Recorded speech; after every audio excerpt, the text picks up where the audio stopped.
Kisnem hangni ha birthday gimareste chisha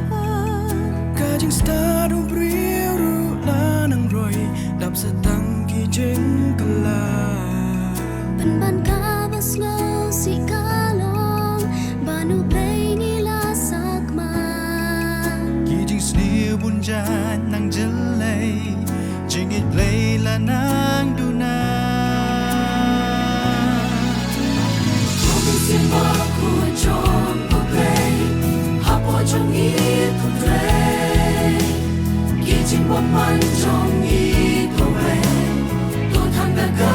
din play Kumen simba ku rong hani Ben ku don lu chong i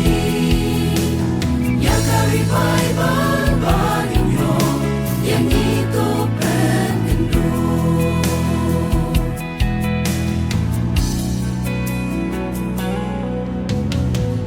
Long real honey her birthday Need up and jing you know Get up now and not me long china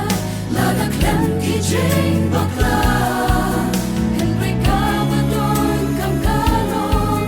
Buying pie come sha utra Ya jing long la la bendo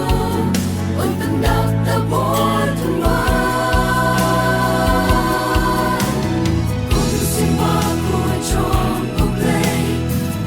Trong ý tu thế, kia chính bom man trong